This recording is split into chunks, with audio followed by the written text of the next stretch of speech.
Amis ludomaniaques, bonjour et bienvenue dans cette nouvelle vidéo. Aujourd'hui, les règles de Woodcraft, un jeu de Ross Arnold et Vladimir Sushi, illustré par Michal Pechl, édité par Delicious Games et prochainement Intrafin pour la VF, pour 1 à 4 joueurs de 14 ans et plus, et des parties de 80 à 120 minutes. Bienvenue dans l'artisanat le plus satisfaisant et le plus productif de la forêt.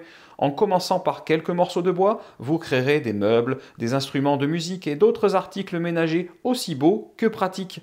Y a-t-il des limites aux merveilles du bois? Il peut être coupé en n'importe quelle forme, il peut être empilé et collé à n'importe quelle épaisseur. Il est satisfaisant au toucher, agréable à l'œil et intrigant au nez. Il est facilement disponible pour le troc ou la vente, et vous pouvez même le faire pousser vous-même. Quelle chance nous avons de travailler avec un matériau aussi polyvalent. Au fur et à mesure que vous progresserez dans votre métier, vous pourrez améliorer votre atelier, acquérir de nouveaux outils et solliciter l'aide d'assistants. Avec diligence, patience et le souci du détail, votre entreprise va se développer et prospérer. Vos nombreuses créations seront appréciées de vos clients ravis et votre réputation sera aussi grande que l'arbre le plus robuste de la forêt. Pour démarrer la mise en place, placez la roue d'action au centre de la table. Placez ensuite 7 tuiles action sans ordre défini dans un cadran. Il est conseillé lors de votre première partie de les positionner dans le même cadran que moi. Positionnez ensuite le cache sur les bonus de ce cadran. La flèche de la scie doit être, elle, à la fin du cadran suivant, c'est-à-dire bien ici, comme dans mon exemple. Lancez 2 dés de chaque couleur et positionnez-les sur leurs emplacements. Placez ensuite sur la table le plateau revenu, sur lequel vous allez positionner le jeton compte tour en début de piste. Chaque joueur place ensuite un marqueur au début de la piste noisette, un autre au début de la piste myrtille, et enfin un dernier au début de la piste réputation. Sélectionnez 2 tuiles réputation au hasard et placez-les sur les emplacements marqués de la piste réputation. Attention de placer les tuiles du bon côté selon le nombre de joueurs. Ici, dans ma partie à 4 joueurs, j'ai placé les tuiles côté 4 ou 2. Et au verso, vous trouverez le côté 3 joueurs. Placez ensuite le plateau score. Chaque joueur place son marqueur de score en début de piste. Mélangez les différentes cartes pour en faire des piles face cachée. Les commandes de début de partie, les commandes de fin de partie, les assistants de début de partie et les assistants de fin de partie. Piochez 4 commandes de début de partie pour les positionner au-dessus du plateau de score et 4 assistants de début de partie pour les positionner en dessous du plateau de score. Mélangez les cartes contrat public et disposez-les face visible au hasard au centre de la table en positionnant une de plus que le nombre de joueurs. Donc ici, dans une partie à 4 joueurs, je positionne 5 contre 1. Faites ensuite une réserve avec les myrtilles, les dés, les chutes de bois, la colle, les lames de scie, les outils, les lanternes et les tuiles réutilisation. Concernant la mise en place joueur, chaque joueur reçoit un plateau et les éléments correspondant à sa couleur. Placez un marqueur au début de la piste marketing et à ce moment-là, en comptant tous les marqueurs que je vous ai déjà fait placer dans la mise en place, il doit vous en rester 4. Vous recevez 3 dés, un 1 marron, un 2 jaune et un 3 vert que vous placez comme moi dans un des emplacements de votre pile de bois. Vous avez droit à une lanterne à 2 ou 3 joueurs et à 2 lanternes dans une partie à 4 joueurs comme je suis en train de vous montrer. Vous recevez également 12 myrtilles qui correspondent à la monnaie du jeu, une tuile scie que vous allez mettre sur le premier emplacement de sciage, c'est-à-dire ici, la tuile épissure marquée d'un point sur l'emplacement correspondant de votre atelier, ça se trouve par là. Gardez en réserve les 2 autres tuiles épissures, les 2 autres tuiles scie, la tuile colle et les pots jaunes et marron. Chaque joueur reçoit 3 assistants de début de partie et il n'en conserve qu'un. Également, chacun reçoit 5 commandes de début de partie et n'en conserve que 2. Vous mélangez l'ensemble des commandes noisettes et vous en donnez 2 à chaque joueur au hasard. Quand tous les joueurs ont choisi leur carte à conserver, ils placent simultanément leur assistant sur la case en haut à gauche de leur atelier et en payent son coup. Le coup se situe en haut à gauche de la carte et dans mon exemple, il s'agissait de 3 myrtilles. De la même manière, ils placent ensuite une carte commande au choix parmi les 4 conservées à droite de leur plateau, et ce, en face de l'icône correspondant. Dans mon exemple, vous voyez, ça se situe en haut à gauche et l'icône correspondant est ici. Un joueur est tiré au sort et il reçoit la carte premier joueur. Le jeu va se jouer en 13 manches durant lesquelles chaque joueur jouera un tour en commençant toujours par le premier joueur puis en sens horaire. Chaque tour sera décomposé en 3 parties, la phase de croissance des arbres, la phase d'action et la phase de fin de tour. Ces manches seront ponctuées de 4 phases de revenus tout au long de la partie. À l'issue de la 4e et dernière phase de revenus, on passera au décompte final pour désigner un vainqueur. À votre tour, après avoir géré la pousse de vos arbres sur laquelle je reviendrai plus tard, vous devez toujours sélectionner une tuile de la roue d'action et la déplacer vers le premier emplacement disponible du cadran suivant en sens horaire. Cela vous permet de réaliser l'action de cette tuile. Voilà par exemple l'action qu'aurait pu réaliser le premier joueur, puis le deuxième joueur, le troisième joueur et pourquoi pas le quatrième joueur. Les déplacements sont un peu plus complexes que cela, puisque évidemment vous n'êtes pas obligé, comme je l'ai fait là dans mon exemple, de choisir des tuiles du premier cadran. On aurait pu, dès que le premier joueur a joué, rechoisir la tuile déplacée dans le deuxième cadran. Et là, dans mon cas de figure, j'ai maintenant 4 tuiles dans ce deuxième cadran. Et les joueurs peuvent aller choisir parmi ces tuiles. Donc, admettons que le premier joueur décide de choisir une des tuiles de ce deuxième cadran pour la déplacer à nouveau. Il y a 2 choses qui se passent dans ce cas de figure. La première, vous allez pouvoir toucher un bonus. C'est le bonus qui est indiqué ici. Là, je vais gagner une myrtille pour avoir choisi cette tuile action. La deuxième chose, c'est que j'ai franchi la flèche de la scie qui est ici. Et dans ce cas-là, cette flèche de scie doit être immédiatement déplacée au bout du cadran suivant. Vous constaterez que l'intérieur de la scie a changé. Ici et là, vous avez des bonus qui apparaissent et en l'occurrence, cela veut dire que si maintenant je prends des tuiles action ici, je vais toucher le bonus qui est à l'intérieur de la scie qui là correspond à 2 noisettes, les noisettes étant les points de victoire dans le jeu. Que se passe-t-il si je décide encore d'avancer la même tuile, enfin pas moi mais du coup le joueur suivant dans mon exemple? Vous l'avez compris maintenant, ça va faire encore avancer la flèche de la scie. Et là, les bonus ont changé. Les bonus sont meilleurs ici pour le premier cadran, ont disparu pour le dernier cadran, et un bonus vient d'apparaître pour le deuxième cadran. Donc, si je prends par exemple cette tuile action, je toucherai à la fois le bonus qui est en bord et le bonus qui est indiqué dans la scie.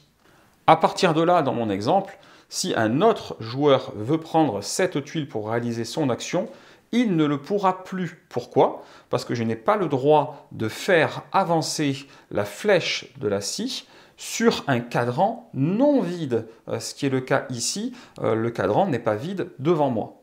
Typiquement, dans ce cas de figure, cela devrait dire qu'on ne peut plus réaliser cette action tant que des joueurs n'ont pas réalisé ces 3 actions en les déplaçant dans le cadran suivant. En réalité, une tuile doit toujours être choisie et déplacée, mais il y a 2 manières d'effectuer une action différente que celle indiquée. La première manière, c'est de payer une lanterne. Dans ce cas-là, vous défaussez cette lanterne et vous allez pouvoir effectuer une autre action que celle de la tuile choisie. Donc, par exemple, je peux décider de choisir cette tuile, ce qui me fera gagner au passage un dé de valeur 2 à rajouter dans ma pile de bois de la couleur indiquée, une des 2 au choix, plus 2 points de victoire. Et là, cette tuile doit aller au plus loin des emplacements disponibles sur le prochain cadran. Et donc, vous voyez, je ne viens pas combler ici le trou qui restait. Et au lieu d'effectuer cette action, comme j'ai payé une lanterne, je vais choisir d'effectuer cette action-là à la place, pourquoi pas, pour pouvoir réaliser une action qui pour l'instant était bloquée. La deuxième possibilité, c'est de faire un déplacement d'action encore une fois, mais de ne pas réaliser l'action de la tuile que j'ai déplacée et de gagner 3 myrtilles à la place. Il me reste à vous montrer une dernière chose. Que se passe-t-il au début de la partie quand le cadran d'origine, le premier cadran, se vide de sa dernière tuile? Dans ce cas de figure, vous allez pouvoir enlever le cache qu'on avait mis sur le cadran en question en début de partie. Ce qui aura pour effet de libérer les bonus du bord de plateau. Ce qui fait que quand des tuiles reviendront dans ce cadran, vous pourrez, comme partout ailleurs, sur la roue d'action, toucher les bonus de bord de cadran.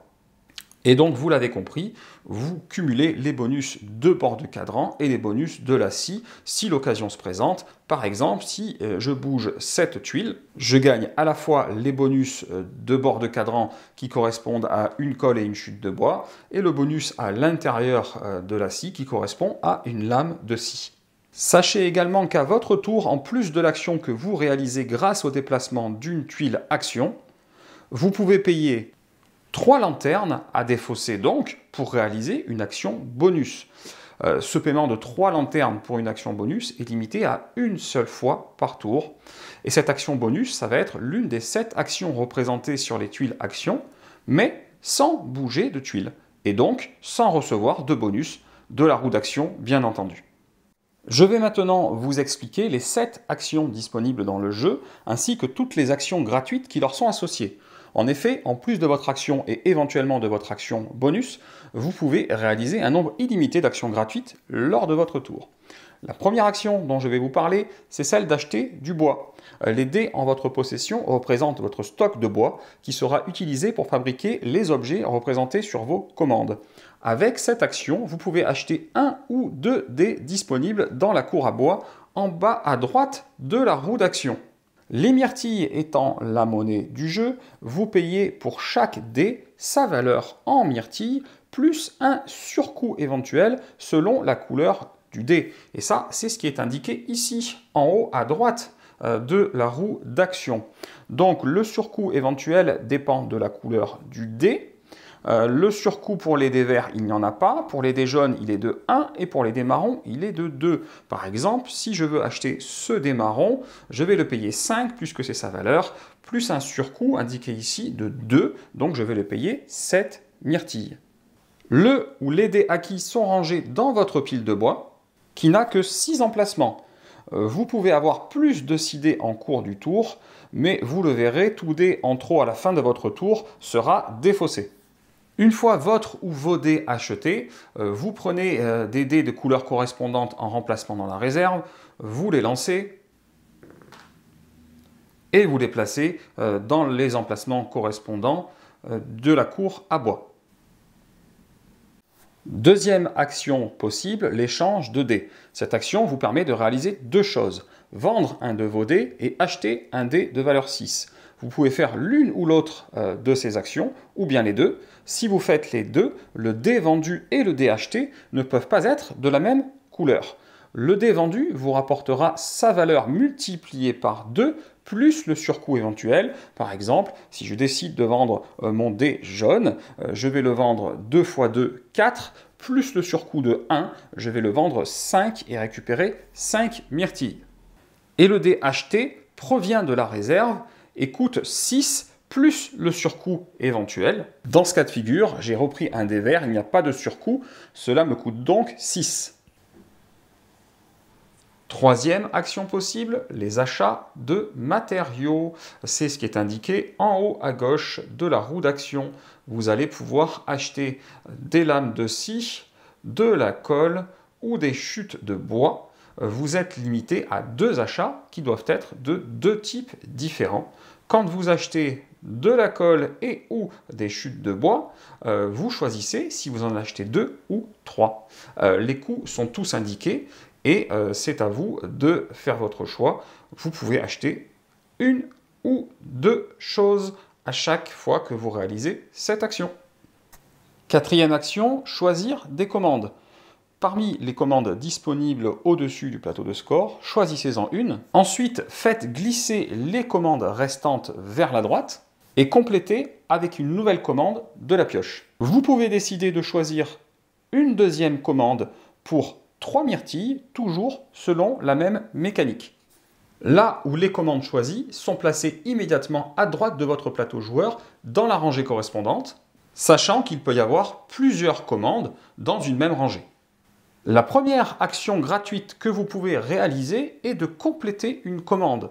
Pour cela, retournez tous les dés et jetons requis dans la réserve et gagnez la récompense indiquée. Dans ce cas de figure, il s'agit de 3 myrtilles, 2 noisettes qui correspondent donc au point de victoire, donc avancée de 2 points de victoire sur la piste de score.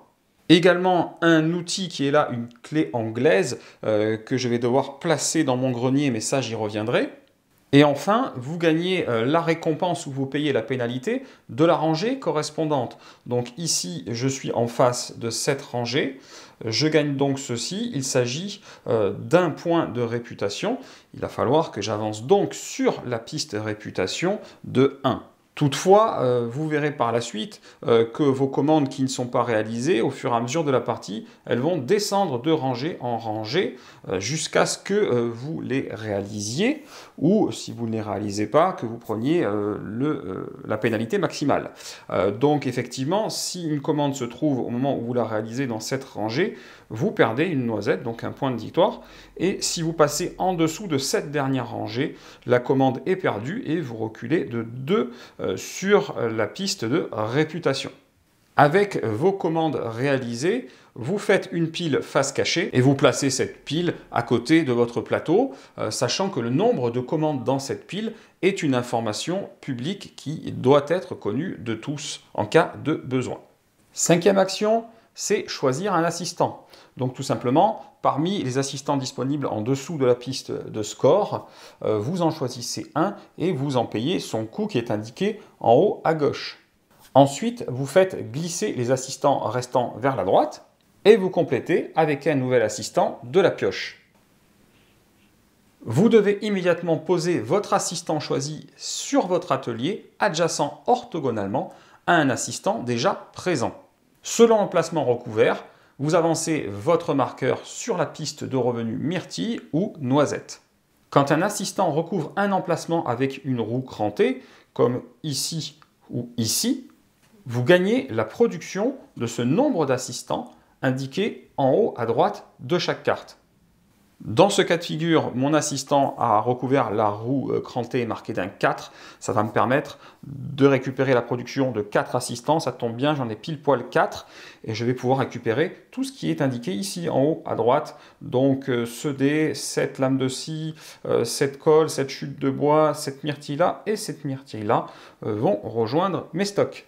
Les assistants ont une capacité inscrite dans le cartouche de gauche ici.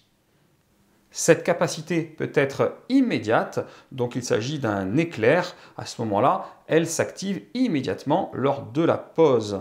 Donc ici, par exemple, j'aurais gagné immédiatement à la pause une lanterne. Elle peut être également permanente avec un symbole infini, comme ici, par exemple.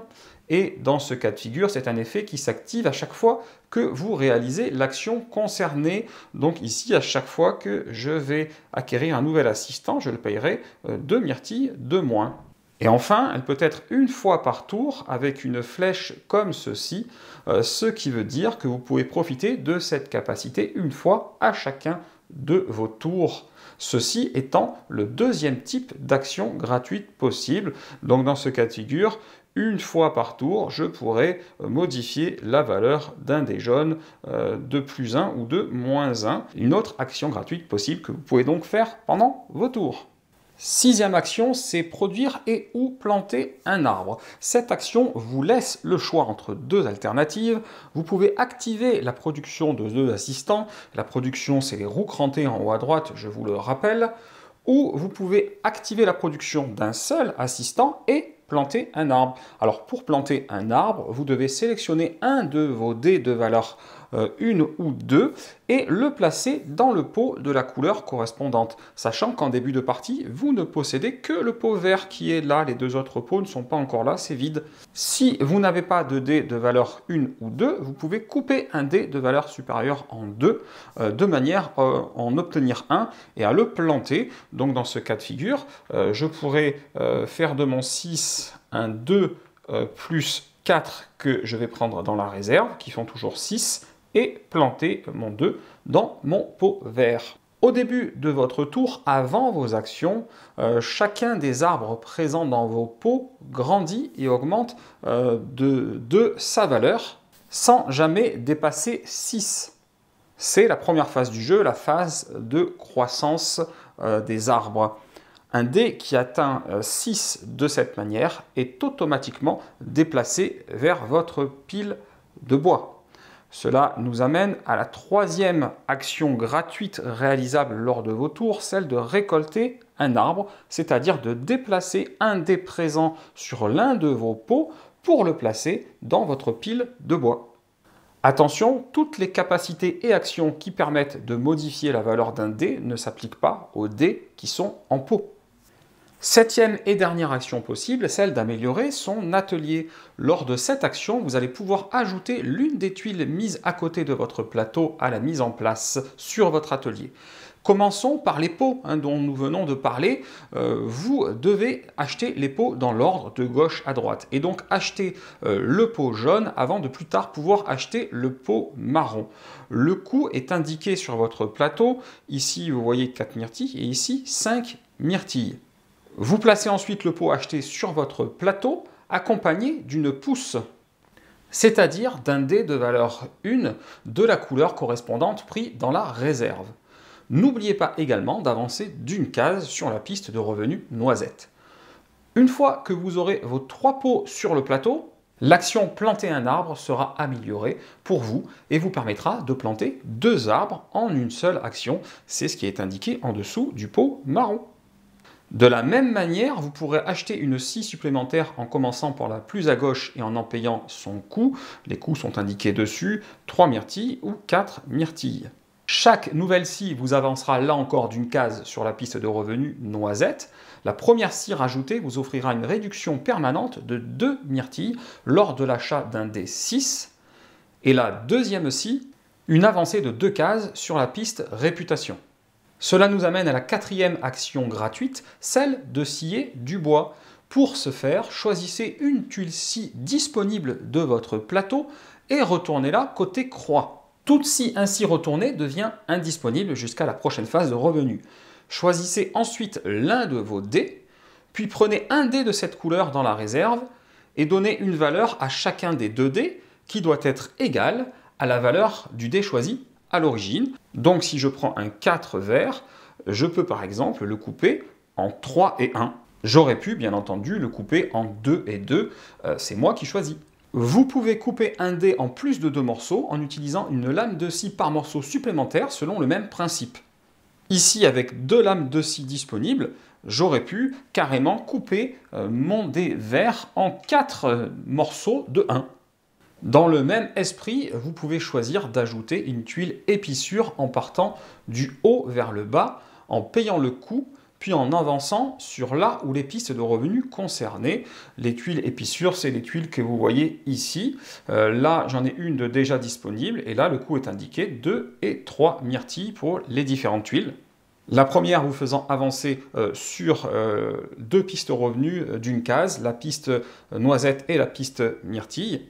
Et la deuxième vous faisant avancer de 2 cases sur la piste de revenu noisette. On arrive ici à la 5e action gratuite possible qui consiste à faire de l'épissure avec des chutes de bois. Vous pouvez donc payer une chute de bois pour retourner une tuile épissure côté croix et rajouter selon la tuile retournée 1, 2 ou 4 de valeur à un dé sans jamais dépasser 6. Vous n'êtes jamais obligé d'utiliser toute la valeur à laquelle vous avez droit. Reste la tuile colle qui fonctionne de la même manière, payez le coût et avancez sur les pistes. Et du coup, la dernière action gratuite est associée à cette tuile.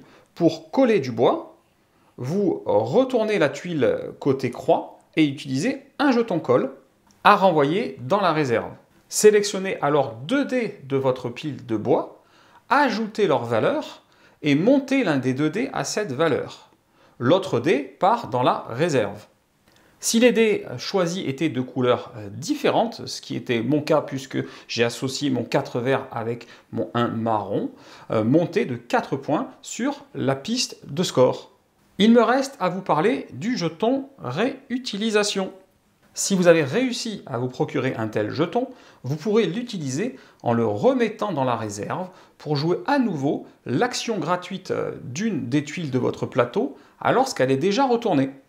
Par exemple, en utilisant mon jeton, je pourrais de nouveau réaliser l'action de colle et coller à nouveau 2 dés, pourquoi pas mon 5 marron avec un 1 vert. Et j'en profiterai, puisqu'ils sont encore de couleurs différentes, pour gagner 4 points de victoire. Je vais maintenant vous parler des contrats publics. Rappelez-vous, au début de la partie, on vous a donné 2 commandes noisettes, celles qui ont des noisettes comme cela dans leur dos.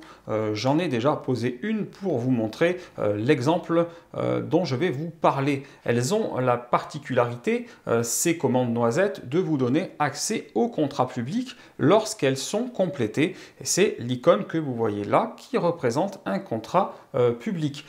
Toutefois, si vous ne souhaitez pas ou ne voulez pas revendiquer un contrat quand vous avez terminé une commande de ce type, vous pouvez à la place obtenir 5 myrtilles et 5 points de victoire. C'est ce qui est indiqué en dessous, donc ça sera un choix entre revendiquer un contrat ou obtenir ces récompenses. Si vous décidez donc de revendiquer un contrat, vous placez l'un de vos marqueurs dessus.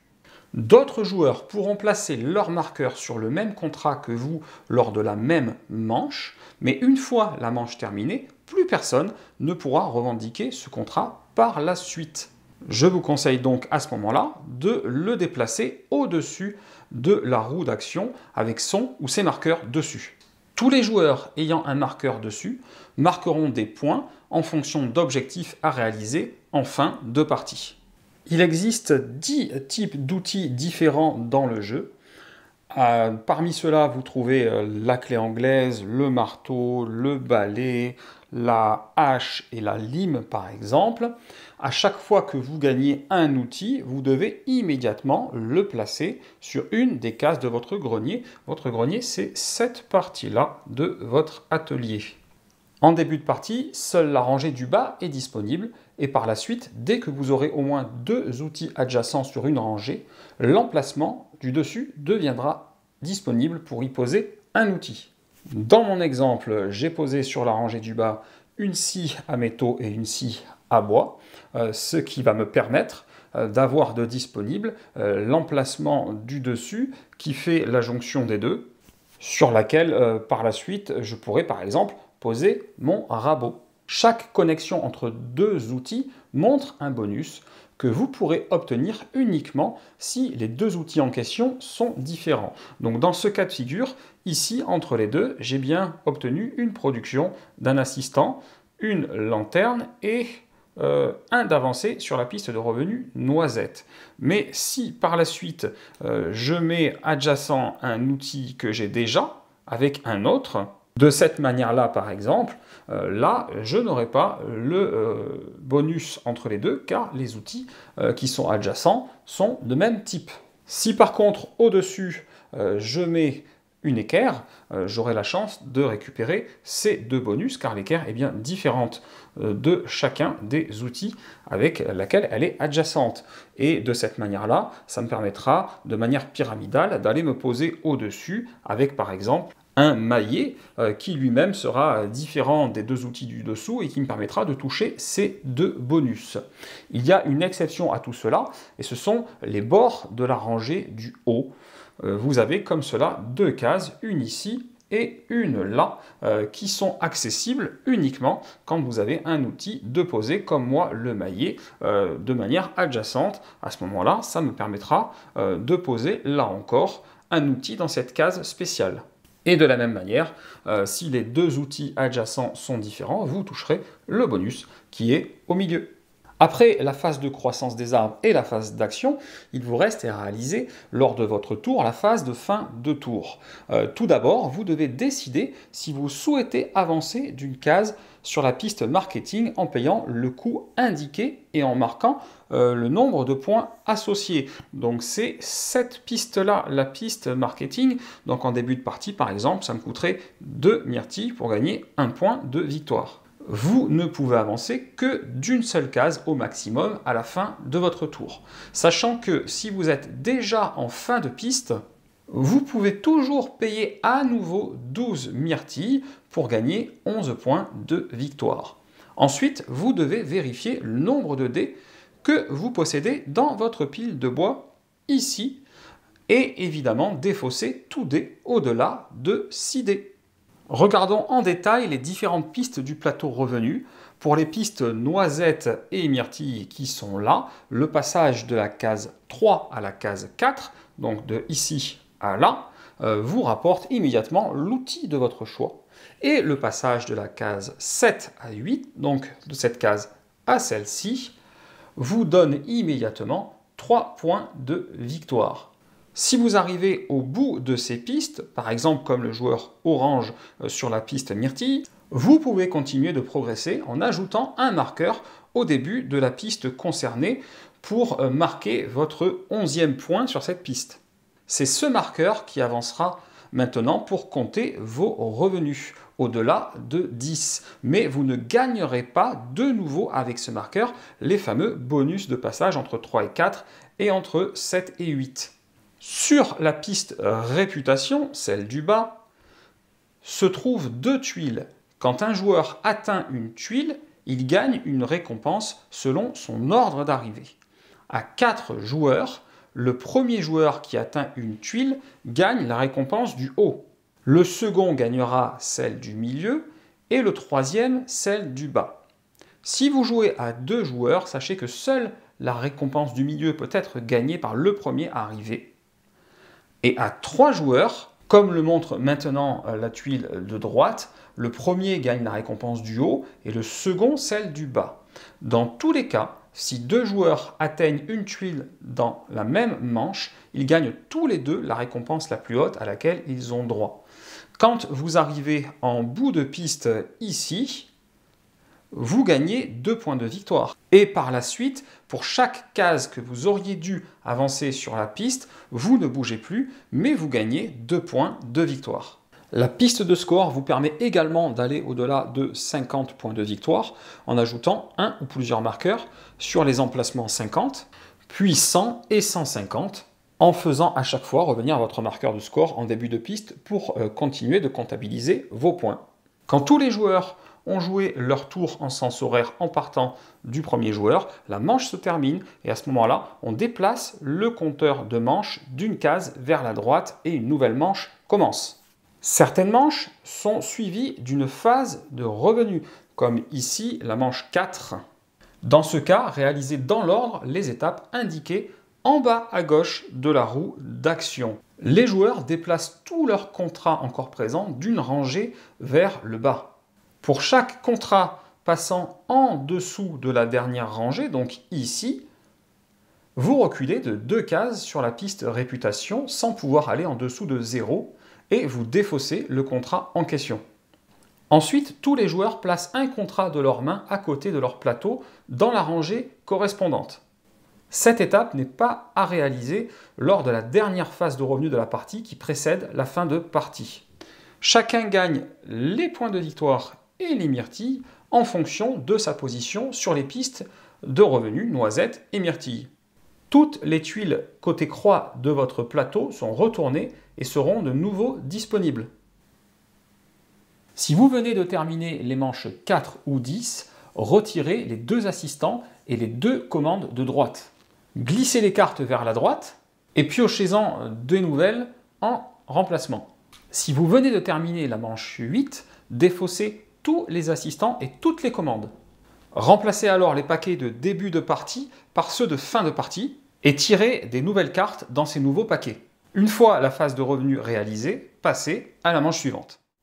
Après la dernière phase de revenu, la partie est terminée et on passe au décompte des points. Vous marquez des points pour le ou les contrats que vous avez réussi à revendiquer. Par exemple, moi, ces 2 contrats-là, je vais marquer des points par rapport au nombre d'outils que je possède et par rapport à ma progression sur la piste marketing. Je vais marquer ces points-là que je vais rajouter sur la piste de score, bien sûr.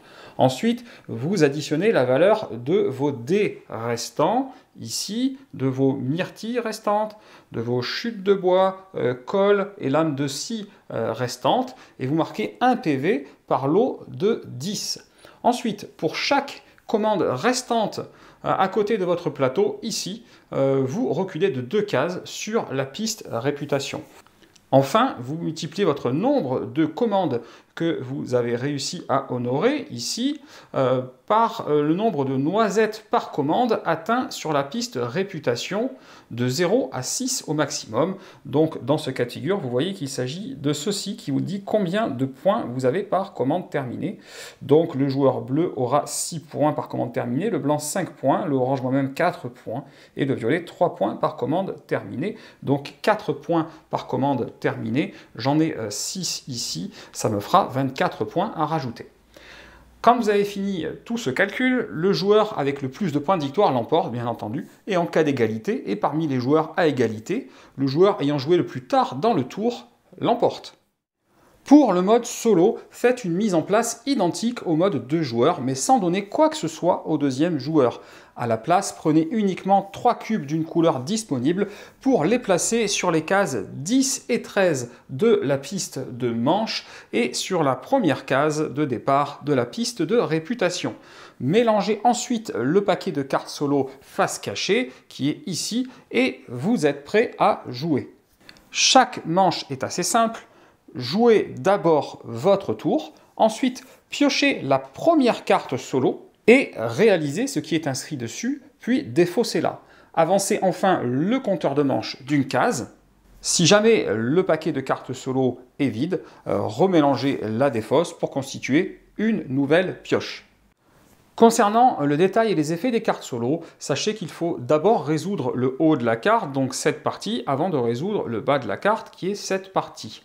Quand 2 tuiles actions sont représentées, comme sur cette carte-là, vous déplacez d'abord celle de gauche, puis celle de droite. Quand une seule est représentée, comme ici, vous la déplacez bien entendu, et puis vous avancez le pion adverse sur la piste de réputation du nombre de cases indiquées. Quand la roue d'action est représentée, comme ici, vous avancez la tuile action la plus en arrière sur la roue d'action.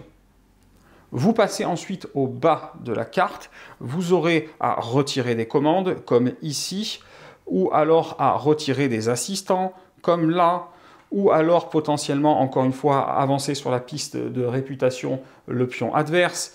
Il existe d'autres choses, comme pour ici, retirer des dés également au niveau de la roue d'action. Si une carte solo vous demande de déplacer une tuile action qui ne peut pas légalement bouger plus loin, alors vous ignorez cette tuile et vous effectuez toute autre demande de la carte. Et si une fois cette carte entièrement réalisée, vous n'avez déplacé aucune tuile action, à ce moment-là, vous piochez une nouvelle carte solo et vous effectuez à nouveau tout ce qui est demandé dessus. Si la couleur neutre atteint une tuile de la piste de réputation avant vous, donc si par exemple elle arrive ici avant vous, vous serez privé de cette récompense comme dans une partie à 2 joueurs. Le joueur neutre aurait gagné la récompense du milieu, il ne reçoit rien, et vous, quand vous arriverez, vous ne recevrez rien non plus. Au début des manches 10 et 13, et vous avez ces pions-là pour vous le rappeler, vous allez retirer un contrat public au hasard qui n'a pas été déjà revendiqué, sauf évidemment s'il n'en reste plus. Une fois que vous avez retiré un contrat au hasard, vous pouvez également retirer le marqueur de la piste qui vous servait de rappel. À la fin de la partie, vous comptez vos points normalement. L'objectif sera de réaliser le meilleur score possible et de battre vos propres scores, sachant que 110 est considéré comme un bon score et 140 comme un excellent score en solo. Et donc, vous l'avez compris, ce mode solo marche de cette manière-là, c'est-à-dire qu'il va faire déplacer des tuiles et retirer des assistants, des contrats et des dés, et également avancer sur la piste réputation options pour essayer de vous shipper les bonus, et vous, il va falloir vous adapter à tout cela. Je vous avoue que Woodcraft est tout à fait le type de jeu que j'affectionne. Il y a plusieurs raisons à cela. Tout d'abord, le matériel est de bonne facture et l'univers du jeu ainsi que sa thématique sont parfaitement retranscrits à la fois dans les illustrations et dans la mécanique. Pour un jeu de ce type, c'est extrêmement agréable d'avoir un thème qui n'est pas plaqué et une mécanique de jeu à son service. Ensuite, et malgré une multitude d'actions possibles, tout est limpide et logique. L'iconographie est bonne, les rappels de règles sur la roue d'action et sur votre plateau font mouche, tant et si bien que rapidement les règles sont acquises et le jeu est fluide. Reste le plaisir de jeu qui est là et bien là. Au fur et à mesure des parties, on se rend compte de la profondeur du jeu et des différentes stratégies possibles qui peuvent toutes vous mener à la victoire. Je crois que c'est ce qui est le plus plaisant, de savoir que les parties ne vont pas se ressembler et que vous allez pouvoir jouer de manière vraiment différente pour prétendre à la victoire. Tout cela fait de Woodcraft un jeu expert où chaque choix que vous ferez sera crucial. Si comme moi vous avez un penchant pour ce genre de jeu, Woodcraft est à mon sens à ne rater sous aucun prétexte. Voilà, comme d'habitude, si cette vidéo vous a plu, vous n'hésitez pas, vous mettez un petit pouce vers le haut, ça fait toujours plaisir. Et puis vous cliquez là en bas à gauche pour vous abonner à la chaîne si ce n'est pas déjà fait. Et chers amis ludomaniaques, je vous dis à très bientôt pour une prochaine vidéo.